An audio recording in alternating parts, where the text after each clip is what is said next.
empezar a grabar.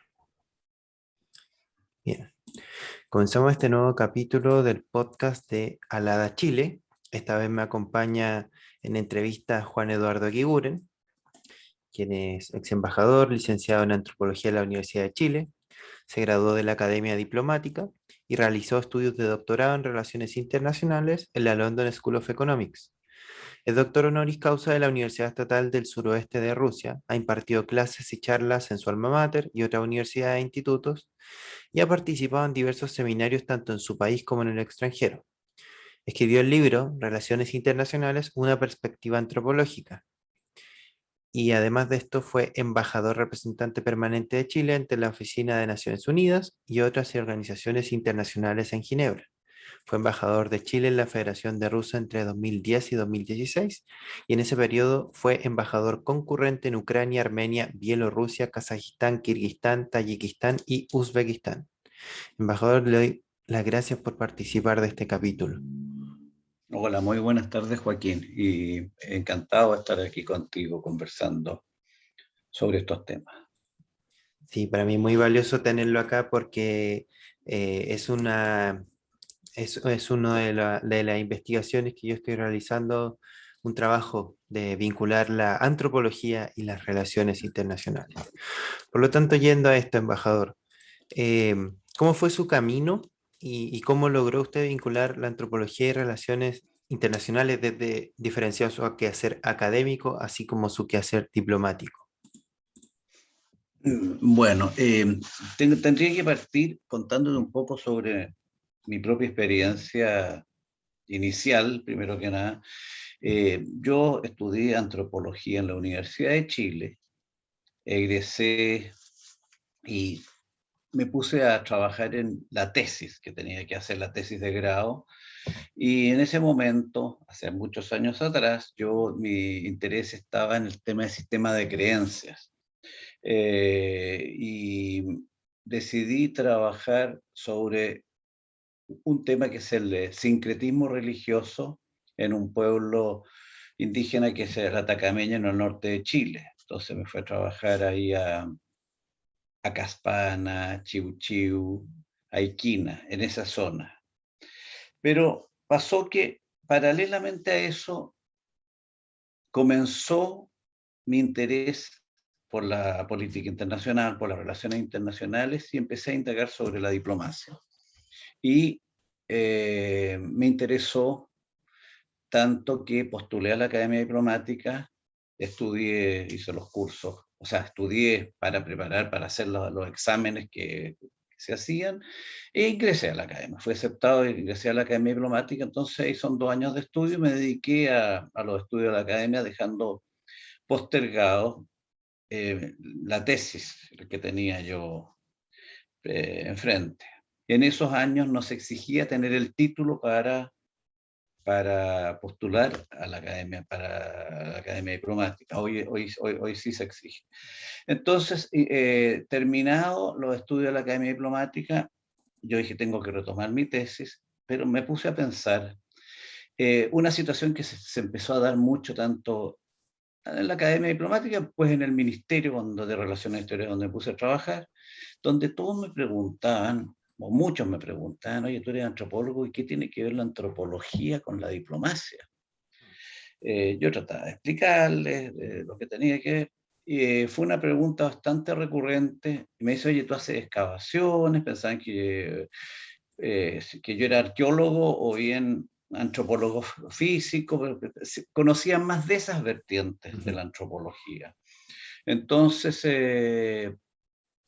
bueno, me dediqué mucho a explicar que yo pensaba que tenía había una relación muy importante entre antropología y las relaciones internacionales y la diplomacia, pero una vez yo viajé de vacaciones a Rapa Nui, a donde me quedé como un mes, y me puse a pensar, retomar el tema que yo tenía antes, y ahí decidí, después de mucho pensar, cambiar el tema. Voy a tratar de escribir mi tesis, va a ser en la relación entre antropología y relaciones internacionales. Entonces me puse a trabajar en eso, a estudiar, a trabajar en mi tesis por varios meses, estuvo investigando y ahí resulta que veo que constato que hay una relación muy importante, muy evidente, que a veces no se aprecia entre la antropología y las relaciones internacionales, y especialmente también con la diplomacia. Dado que, bueno, por muchas razones, tú eres antropólogo, ¿Mm? conoces bien lo que hace un antropólogo, la investigación a la que está dedicado cuando necesita, bueno, realmente nosotros investigamos sociedades, culturas, que es el centro de nuestro interés, la diversidad cultural. Claro. Vamos a terreno y necesitamos, si queremos conocer cómo vive una sociedad en particular. eh, bueno, y resulta que eso hay algo de eso mismo también, con las diferencias que puede haber del caso en el mundo de la diplomacia y en el interés en las relaciones internacionales. Entonces, esa es la raíz de todo esto. Yo podría comentarte que un antropólogo, cuando va a terreno, va a conocer una sociedad determinada y normalmente tiene que ir a vivir, a convivir, a tratar de ser parte de esa sociedad. Realmente son pueblos más pequeños, hay toda una historia de la antropología que es muy especial, pero el diplomático va destinado también, enviado por el gobierno de su país, al que representa, a otro país, a otra sociedad, donde tiene que tratar de insertarse bien, donde tiene que tratar de conocer bien y de entender la sociedad a la cual en la cual él va a representar su propio país. Ujú. Entonces, hay ciertos paralelismos y hay ciertas situaciones donde la antropología sí puede ser muy importante. Yo creo que entrega una mirada antropológica, entrega ciertas herramientas que pueden ser de interés para los que estudian las relaciones internacionales, así como también para los diplomáticos. Ese, en términos muy generales, la explicación va mucho más allá.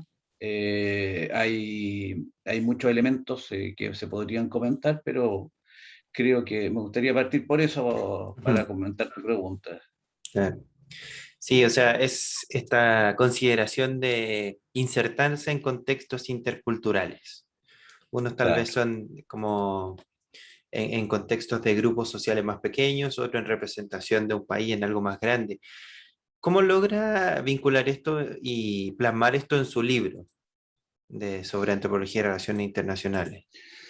Bueno, el libro este que yo publiqué un poco fue el resultado de la investigación que realicé, de la tesis que yo realicé, para titularme como antropólogo en la Universidad de Chile. Yo lo presenté ahí y después de un tiempo, yo salí destinado, me comentaron mucha gente que interesante este tema, interesante esta vinculación, y por qué no lo publicas. Y finalmente lo publiqué por la editorial Andrés Bello. Y, y en ese libro tiene, bueno, distintas fases. Ahí, ¿qué hacemos? Yo primero parto un poco hablando lo que te comentaba antes. ah, eh, los estados llevan a cabo sus políticas exteriores con respecto a otros países, pero hay que entender que cada país es muy especial. ¿ah? Si bien existe una igualdad soberana entre los estados, todo va a depender si los países con quienes uno se relaciona son países vecinos de la región, países con que tienen una relación un comercio muy importante, una relación de distinto tipo, va a influir en la forma como uno se va a manejar con, con los distintos países. Pero dentro de todo esto, cada país puede tener una sociedad, un sistema sociocultural, varios sistemas socioculturales, una hibridación cultural fuerte, que uno tiene que tratar de entender, que tiene que tratar de conocer. Entonces, eso es una de las cosas que menciona en el libro, la importancia de conocer la diversidad cultural, la interculturalidad, conocer al otro, ¿ah? La alteridad, que la antropología es la ciencia que te permite un poco desarrollar ese punto. Y esto se da, y eso lo menciona en el libro, un poco reviso la historia de la antropología, su inicio en el siglo XIX, cuando y lo que pasó en las décadas siguientes. En su inicio la antropología, bueno, siempre tuvo una relación con el mundo internacional, de alguna manera u otra. Ujú. En primera instancia fue a través de las potencias coloniales, especialmente Inglaterra, Francia, los Países Bajos, que, que, bueno, abarcaron, colonizaron gran parte del mundo, eh, y África, Asia y otros, el Pacífico, donde iban a trabajar los antropólogos. Mm, Algunos dicen que la antropología nació al servicio del colonialismo, claro. que en cierto modo es cierto, porque esa era la realidad de la época. O sea, Ujú. se llevaban antropólogos para servir, para conocer los pueblos, que siempre eran pueblos no occidentales, que tenían una cultura Sí. diferente, desconocida, y eso les permitía que tratar de interpretar y darle a conocer a quién, cómo son estos pueblos donde hay una colonia que la metrópoli europea ha establecido. Entonces, eso también obedecía un poco los criterios científicos de la época, el evolucionismo, donde se pensaba que todo era, que lo mejor, lo máximo, lo más desarrollado Mm, era la Europa, y había una pensamiento que miraba tal vez menos a otros pueblos que eran más alejados del mundo occidental. ujú. Después pasa a principios durante el siglo XX, que ya la antropología empieza ya a desarrollarse bastante fuertemente, a conocer, a hacer un cubrimiento etnográfico bastante amplio en todos los países no conocidos de Europa. Después viene la Segunda Guerra Mundial, donde eh, algunos países, especialmente Estados Unidos, el que cito yo ahí, empieza a Ujú. usar a los antropólogos como personas expertos junto a otros cientistas, para entender a un pueblo tan diferente al norteamericano como era el japonés. Claro. Entonces, primera vez que entra en un conflicto, en una guerra con un país tan culturalmente tan diferente, y necesitaban entender cómo era este pueblo, cómo eran sus características.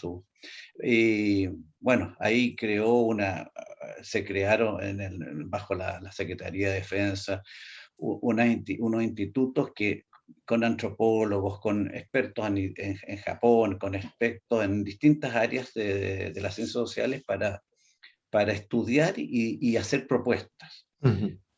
También hay varios antropólogos conocidos que trabajaron, como la Ruth Benedict, Claro. bueno, escribió un libro famoso en El su crisantemo y la época, espada. Mm. claro, sobre Japón. Bueno, ahí se usó la antropología en tiempos de guerra. Después viene el periodo posguerra. Estados Unidos a Estados Unidos le toca asumir la responsabilidad de administrar ciertos territorios que habían sido colonias japonesas, que habían sido en el Pacífico. Y eso es un poco un mandato que le da a Naciones Unidas, y ahí también emplea antropólogos para que les ayude en esa tarea, para dar a conocer. Entonces, ese era un poco el rol del antropólogo en distintas épocas. Por supuesto que después de la Segunda Guerra Mundial, vino todo un trabajo, un desarrollo importante de la antropología. La antropología se dedicó mucho a la antropología aplicada, a cómo ayudar al desarrollo en distintas comunidades en distintas partes del mundo, cómo poder ayudar y poder implementar planes o cualquier programa que se utilizara para poder que le llegara a un pueblo culturalmente tan diferente.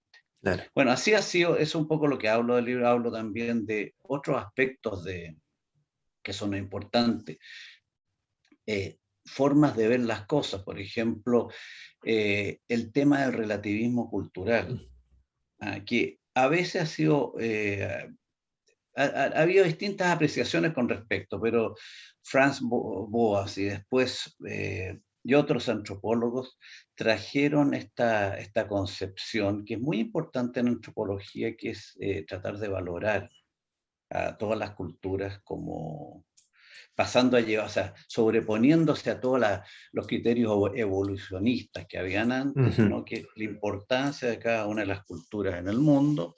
Eh, por supuesto que hay, de repente, habían gente que decía, oye, había gente que por el relativismo cultural no podemos hacer nada, no podemos cambiar nada, incluso si hay situaciones donde una cultura determinada pueda llevar a cabo prácticas inaceptables en términos de derechos humanos, otras cosas. Claro. Entonces, el tema del relativismo cultural con los décadas se fue como puliendo, se fue, no, hay cosas que no son aceptables. Mm. Uno tiene que respetar siempre la cultura, el hombre se realiza en su cultura, el hombre y la mujer y la sociedad se realizan, es la mejor manera de poder desarrollarse a través de su cultura, pero por eso no significa que uno esté a favor de o aceptar que pueda haber esclavitud, ablación, Mm. que haya lapidación, que hayan, bueno, tantas otras torturas o violaciones graves a los derechos humanos. Entonces, ese es un relativismo cultural adecuado para tratar de entender a las sociedades. La importancia también te mencionaba sobre el contacto cultural, que en antropología es tan relevante, el rol que tiene el derecho internacional y cómo verlo también en el marco de esta situación internacional y del punto de vista antropológico, y así una serie de otros elementos que incorporé en este tema, en este libro, digamos. Ujú. Dando a conocer que tanto para las relaciones internacionales como para el trabajo diplomático es importante, no se trata de que un diplomático sea antropólogo, y al revés tampoco, pero sí que hay elementos, herramientas y una mirada, como digo, antropológica que puede ser muy importante para un diplomático o para Sí. un experto en relaciones internacionales. Creo que se logra abordar correctamente esto un poco de jugar con la perspectiva ética y émic que puede hacer un diplomático con las herramientas que le da la facilidad del conocimiento antropológico.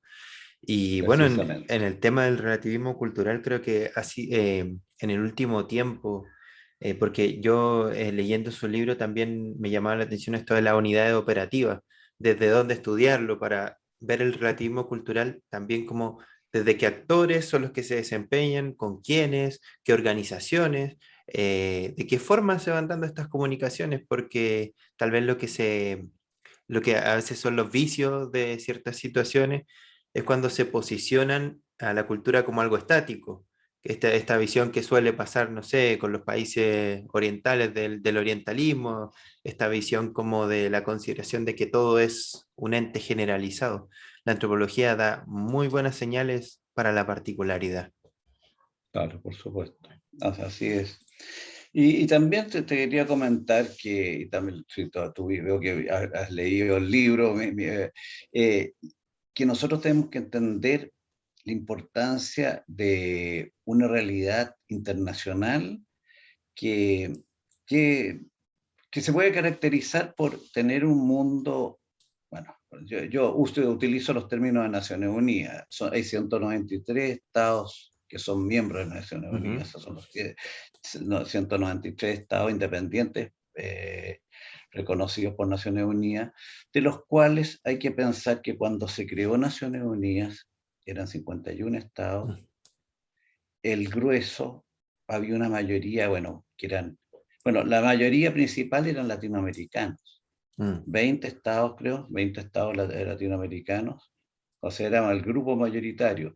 El otro eran europeos o occidentales, como Estados Unidos, Canadá, Australia, Nueva Zelanda. De países de África eran muy pocos. Sí.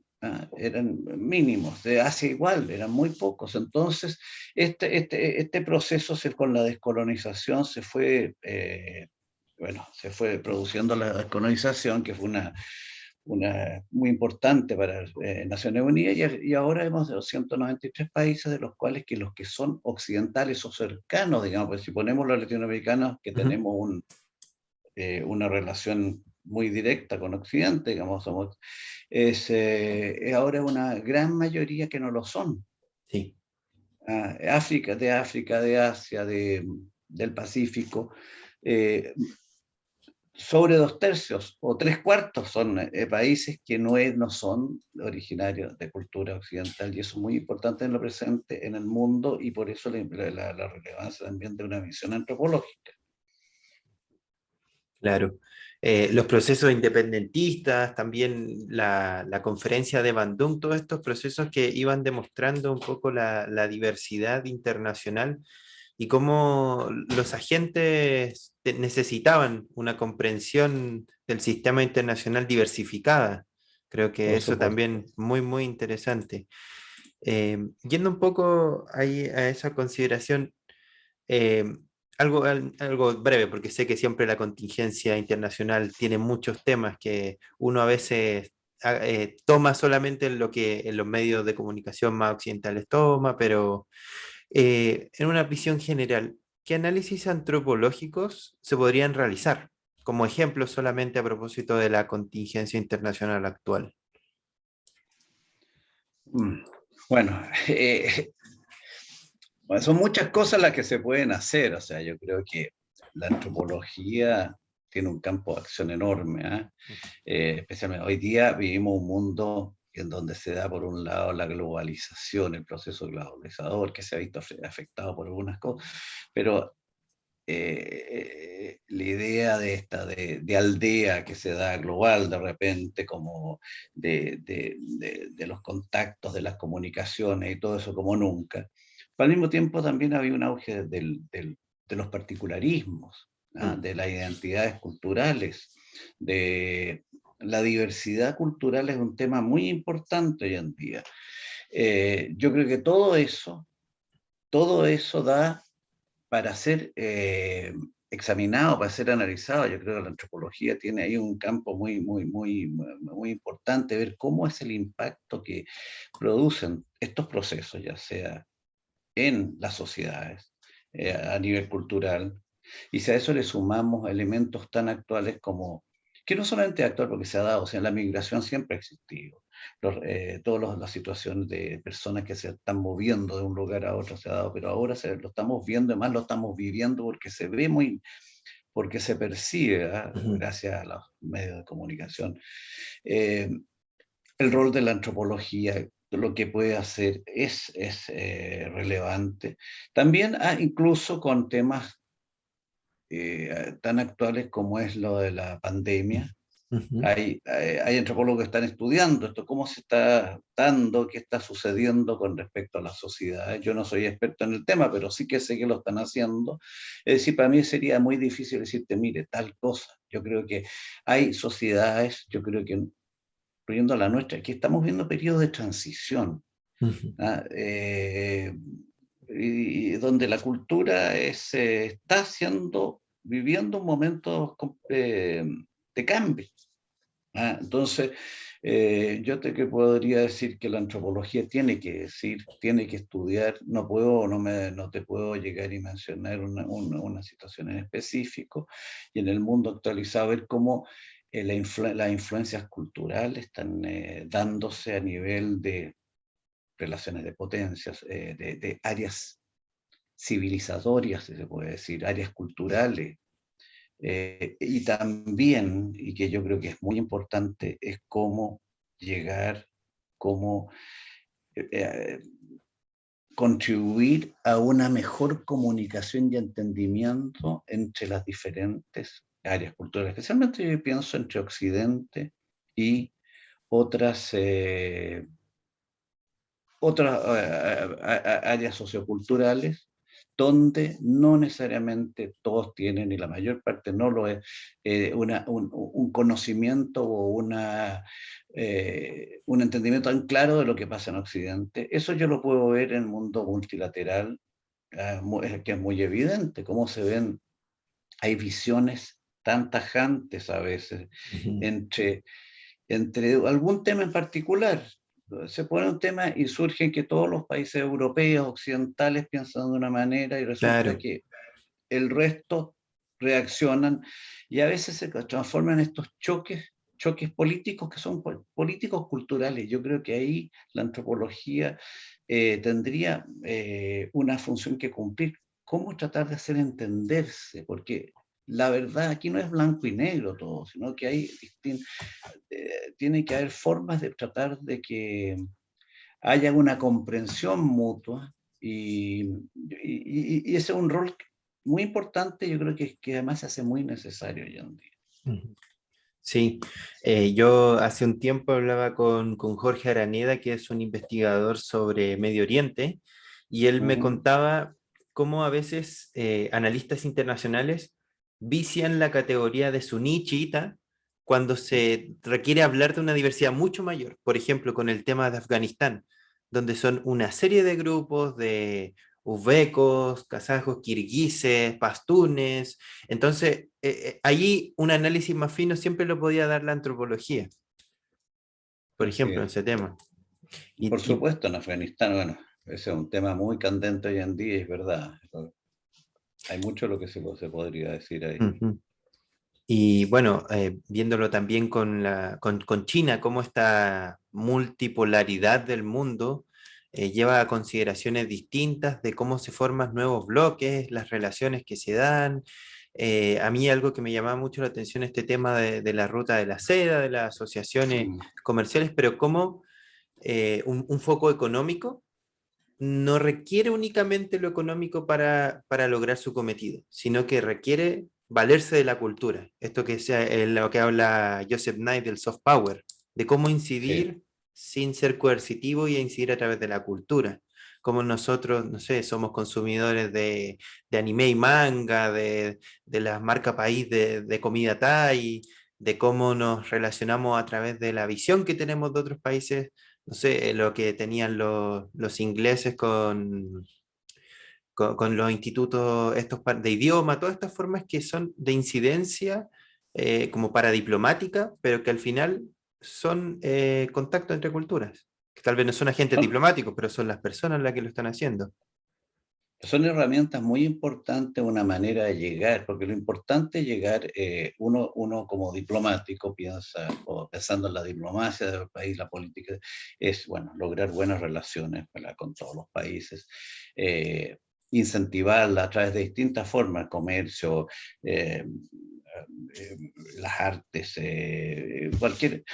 pero una de las formas más importantes es esto, lo que se llama el soft power, lo que se llama, a veces algunos ya hablan de diplomacia pública, hablan también de diplomacia cultural, Ujú. eh, que es mostrarlo de uno a través bueno, de expresiones y de manifestaciones que tienen los propios países para abrirse más y lograr una mejor sintonía, una mayor comprensión.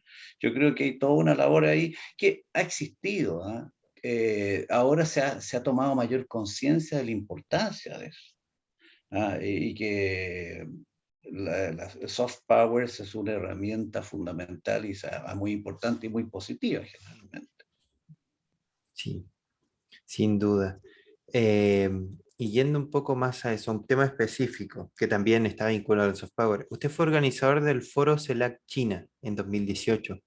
¿Qué experiencia podría compartirnos respecto al rol de China como negociador en esa cita, como a la relación en ese contacto entre los países latinoamericanos y China, a propósito de lo que representa China actualmente? Mm. Sí, mira, China, yo no soy experto en China ni en esa zona de Asia en general, pero Ujú. sí, claro, me correspondió.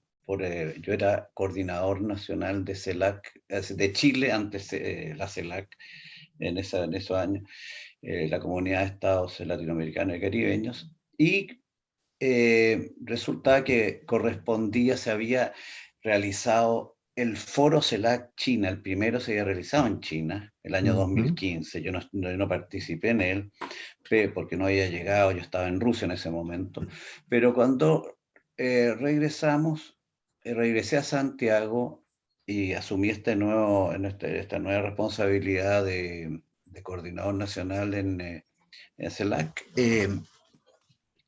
Uno de los temas que había que llevar a cabo era este foro, el segundo foro CELAC China, que era el foro donde se encontraría el ministro de Relaciones Exteriores de China con los ministros de Relaciones Exteriores de América Latina y el Caribe. Era un momento que no era fácil porque la CELAC estaba pasando una situación muy complicada en eso. Esto los preparativos comenzaron en 2017 y esto fue en enero del 2018. La CELAC estaba viviendo momentos difíciles, un poco relacionados, derivados de la situación de Venezuela. Ujú. La situación de Venezuela producido problemas en muchos mecanismos y organismos regionales de América Latina.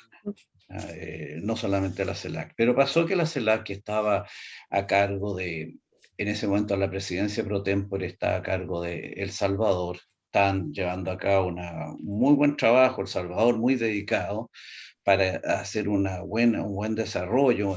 La CELAC organiza distintas actividades y generalmente termina con una cumbre de los jefes de Estado. En este caso, esa cumbre no pudo realizarse por la situación que vivían, pero a Chile se le había encomendado, y Chile se había ofrecido organizar este foro de CELAC China en Santiago. Entonces, la CELAC está viviendo una situación difícil, muy difícil, pero nosotros trabajamos en eso y durante el año, aquí hay dos cosas. Uno era organizar el evento y segundo, preocuparse de los contenidos, de qué se iba a hablar, de qué se iba Ujú. a hacer. La organización esta era toda una organización bastante peculiar porque significa poner de acuerdo a 33 países, tanto en lo que se va a hacer, se decidió hacer una declaración general sobre la relación entre países de América Latina y China, Ujú. y creo que había un plan de acción también de trabajo, que nos poníamos de acuerdo todos los de América Latina, después nosotros, o sea, esto era bajo la presidencia de El Salvador, pero como Chile era el que tenía el contacto en la organización con China, nosotros se lo transmitía a China, después ellos lo estudiaban, nos daban sus opiniones y teníamos que juntarnos nuevamente o a través de la agua a distancia. Era un proceso, un ping-pong, si se puede decir, Ujú. pero entre un grupo y un país, una potencia, que hasta llegar a un acuerdo de un documento que sea. Y ahí nos pusimos de acuerdo en todo, hasta en el nombre. Mm.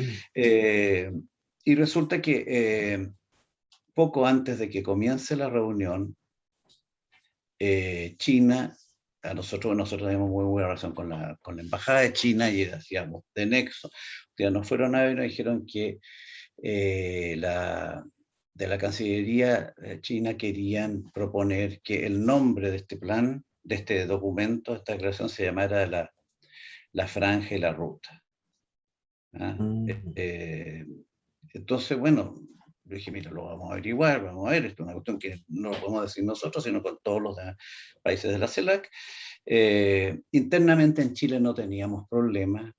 Había participado Chile, creo que fue la presidenta Bachelet a China antes. Conocíamos ya un poco lo que estaba pasando con la Franja y la Ruta, pero Mm. no le podíamos asegurar que los demás estuvieran de acuerdo. Bueno, y sucedió un poco eso. Nosotros lo planteamos al resto. Algunos de los países nos dijeron ya, ok, pero muchos dijeron, no entendemos, no sabemos qué se trata esto. El año 2018 todavía está En América Latina se conocía muy poco, esta era todavía fin del 17, Claro. sobre lo que era esta iniciativa, la Franja de la Ruta. Entonces, y algunos se pusieron muy firmes, nosotros ya todos estamos acordados, llevamos meses trabajando en esto. Entonces, nuestra propuesta se nos ocurrió una cosa que era cómo salir de esto, porque para China era muy importante. Entonces propusimos a ver si le parecía, además de sacar una declaración especial sobre la franja. Se lo Ujú. propusimos a los chinos dijeron sí, incluso le mandamos nosotros una propuesta, un texto, ¿sí? Ellos lo revisaron, le agregaron algunas cosas, y eso lo planteamos a América Latina, a los coordinadores nacionales de América Latina, a distintas cancillerías, y finalmente estuvieron de acuerdo y se aprueba. Entonces viene la reunión, que es una reunión a pesar de toda esta situación difícil que vivía CELAC.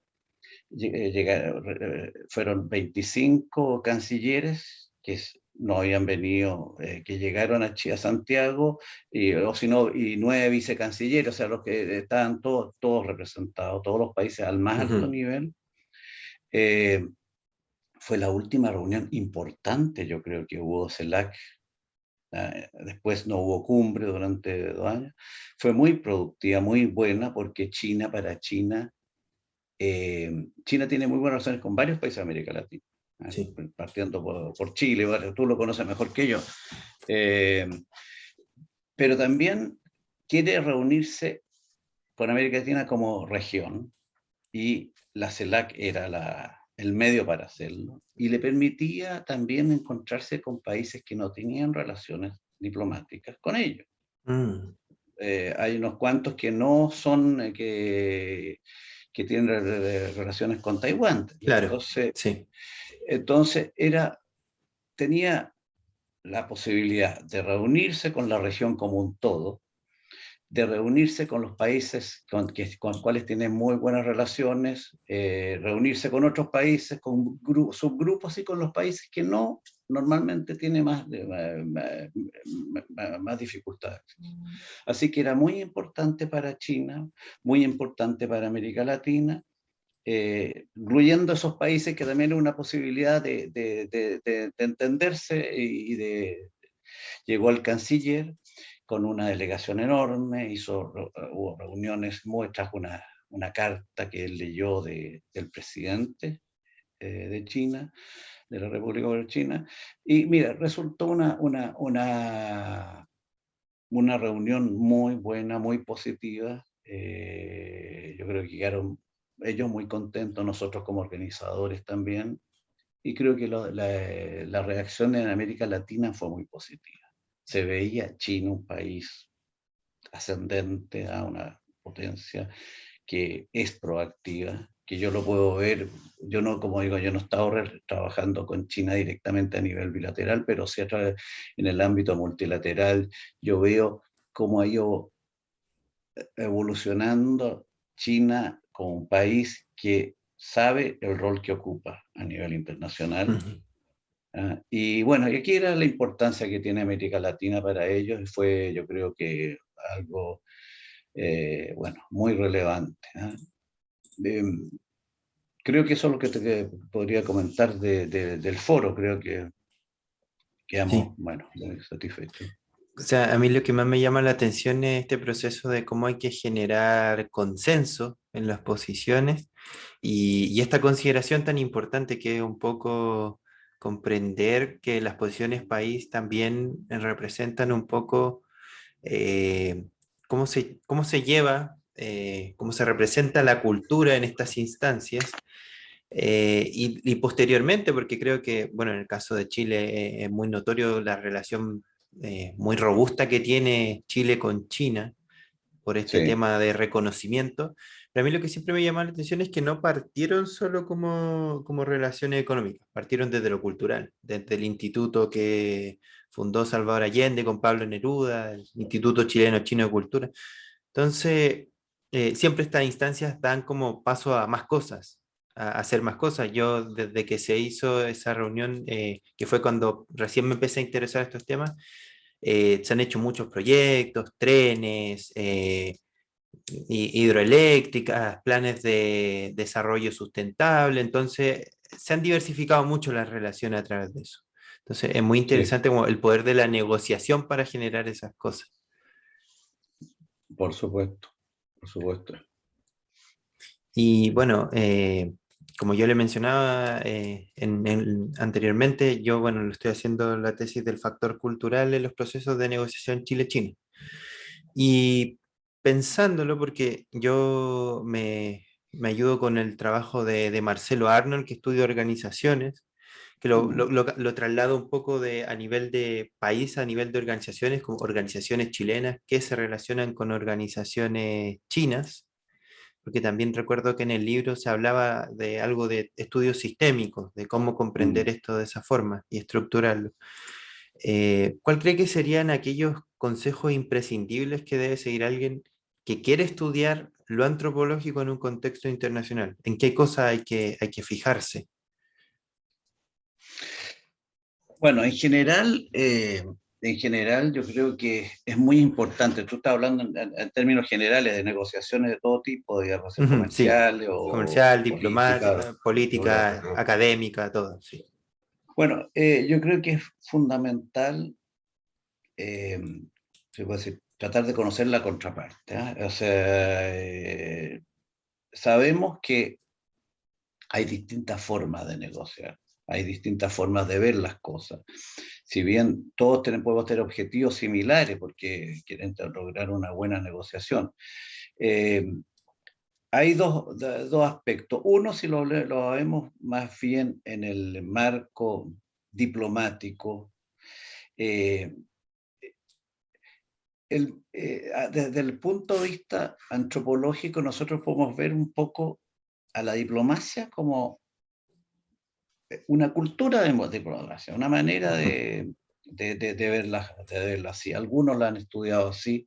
¿Y por qué digo esto? Porque la diplomacia tiene su historia, o sea, es bastante antigua, la ha ido desarrollando, claro, después de Westfalia ha sido diferente a lo que conocíamos antes, pero tiene su historia, tiene su ámbito de acción, tiene su lenguaje, eh, su formación a través de, un poco puede ser la importancia que puede tener el derecho internacional, las propias formaciones que tienen las academias diplomáticas, el trabajo diplomático que se hace en las distintas partes.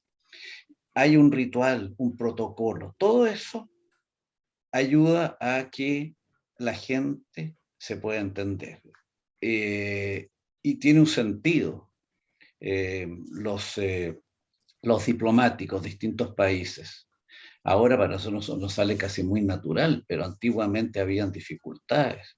Habían situaciones donde unos diplomáticos, unos embajadores que se creían que eran más importantes que otros, o bien que tenían que tener un trato diferente, desde que ha imperado que la igualdad jurídica, esta noción de que somos todos iguales a nivel internacional entre los países, eso ha ayudado a que cada uno sabe el rol y el lugar que le corresponde.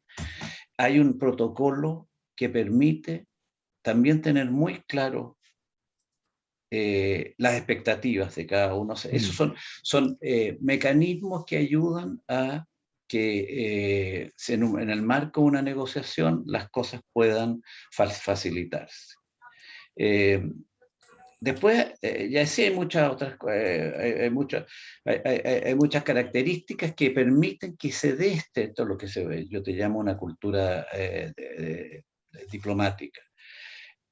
Al mismo tiempo, hay que tener en cuenta las particularidades de la gente con quien te toca negociar. O sea, Mm. eh, yo no podría decir ahora, por ejemplo, yo no soy, como tú sabes, no soy experto en China, qué es lo que hay que hacer con respecto, qué es lo que le aconsejaría a, por ejemplo, si hay un hombre de negocios que quiere hacer tiene una relación de trabajo, una negociación con una empresa, con empresarios chinos.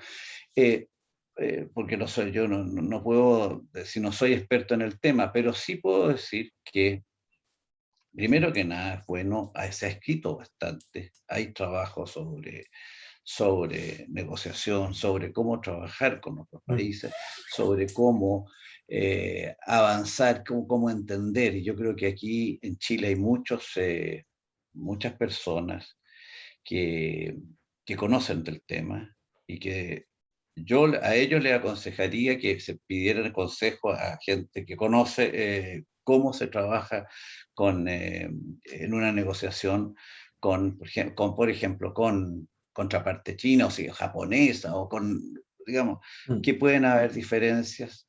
Está claro que a veces yo lo veía un poco en el nivel multilateral, porque yo trabajé ujú, mucho en organismos internacionales, entonces en Nueva York o en Ginebra, donde las negociaciones son multilaterales. ujú, Chile tiene una suerte enorme de que en Naciones Unidas somos vecinos con China, mm, porque Chile y China están por el orden alfabeto en inglés, siempre nos sentamos juntos. Entonces está Chile, está China a la derecha. Y entonces se arma cierta relación de amistad, porque uno se conoce, se encuentra con los colegas chinos y se conversa de muchas cosas. A veces ellos preguntan sobre cómo vemos nosotros las cosas y nosotros viceversa la misma. Entonces se da un tipo de relación que es muy positiva. Además de que tenemos una buena relación en sí, pero además de estar sentados juntos, influye mucho. Y yo veía, por ejemplo, que en China, nosotros éramos miembros del Consejo de Seguridad yo estoy hablando del año 96, 97, ujú, yo era parte del equipo ahí de Chile, cuando éramos miembros del Consejo de Seguridad, y los chinos eran muy cuidadosos, no digo reservados, pero pacíficos en cierto modo en sus reacciones, no eran personas que salía un embajador de otro país, podía hablar fuerte, gritar. ujú, Ellos muy tranquilos, pero lo que sí importaba era que le tomaran en consideración las cosas que dijeran. Lo que se trata eh, no ofender, ser muy cuidadosos en cuanto a las expresiones que se utilizan. mm, Eh, yo creo que hay ciertas características que pude percibir. Después, con los años, vi que China lo encuentro después en 2018 en las Naciones Unidas en Ginebra, en el Consejo de Derechos Humanos, los veo mucho más asertivos, más y proactivos, siempre cuidando, no pierden esa parsimonia, ese sentido de que las cosas hay que hacerlas bien y con cuidado, con tiempo, pero al mismo tiempo saben que son una potencia muy importante, ¿no? Y que tienen algo que decir, y eso se va percibiendo. Pero volviendo al tema de las negociaciones, yo creo que es muy importante que cualquier persona que entre en esto sepa un poco a qué atenerse, cómo vincularse, porque puede lograr una muy buena relación y buenos resultados a la larga. mm, Así que es lo que yo te diría con respecto a este tema. Dentro de las funciones diplomáticas, una de las funciones es la negociación. Hay, hay, hay unas cuantas funciones que establece la Convención de Viena sobre relaciones diplomáticas que son fundamentales para el diplomático. Una es enterarse de la situación, mm, de lo que sucede en el país donde va a estar siendo destinado, que ahí, por eso ahí en ese punto yo asocio mucho a la relación que puede haber con la antropología, o sea, o la importancia que la antropología le puede dar o servir a un diplomático. Está la negociación. La negociación es una de las eh, funciones primordiales de la diplomacia, y yo creo que también ahí puede haber un rol muy importante. mm. Y hay otras más como, bueno, representar, estrechar las relaciones entre los países, pero esas te quería mencionar como muy importantes para tenerlos presentes en esta relación entre antropología y diplomacia. Sí, son muy valiosos sus consejos. La verdad es que a mí, la última para ir terminando, a mí la duda. Hay cosas en los idiomas, por ejemplo, usted cuando fue embajador en Rusia, que se logran decir en el idioma que tal vez no se logran expresar tan bien en el inglés, considerando esta función que el antropólogo también buscaba cuando aprendía los idiomas de los Sí, pueblos a los que estudiaba. sí, yo creo que es fundamental. Yo tengo ahí una falta, digamos, algo que me preguntas, porque yo creo que aprender el idioma, especialmente cuando tú vas a un país como Rusia, es muy importante aprender bien el idioma. O sea, bueno, no bien, porque tú no lo vas a aprender bien, pero si logras, yo no lo hice, ¿no? En ese tiempo, y eso que estuve bastante tiempo, pero siempre pensaba, lo fui como dejando para adelante, porque me metí en la dinámica del trabajo. Nosotros Mm, teníamos, bueno, mucha actividad, tuvimos relaciones con los países de Asia Central, bueno, y mucha vinculación con muchas actividades y todo. Pero sí yo creo que el idioma es fundamental. Yo se lo aconsejaría a cualquier diplomático o cualquier persona que va a a sentarse en un lugar, que busque, que aprenda, que le ponga desde un principio relevancia al estudio del idioma. No se trata de que lo hable perfecto, pero sí que pueda manejarse un poco, y eso lo aprecia mucho la contraparte, aunque al final la negociación se va a realizar de alguna manera en otro idioma. Por ejemplo, yo en Rusia, yo iba, si me tenía que reunir con el departamento latinoamericano, todos hablan castellano ahí. Todos, o sea, yo iba, no necesitaba intérprete ni recurrir al inglés. En otras áreas de la Cancillería o en otros ministerios, muchos hablaban inglés, o sea, todos te hablan inglés en la Cancillería. O sea, y en otros ministerios, si no era en inglés, ahí yo llevaba intérprete y se era con ruso. ¿Sí? Pero en la medida que se pueda utilizar el idioma, o sea, el idioma local, hay que tratar de hacerlo. Es un plus y ayuda.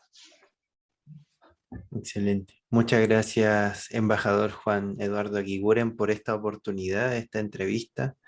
Es muy valioso para mí. Yo, bueno, cerrando, utilizo también, y es algo que he tratado de ir trabajando, utilizar la Cross-Cultural Communication, los modelos de dimensiones culturales en esto. Así que esperemos qué tal va con ese resultado en el trabajo de tesis.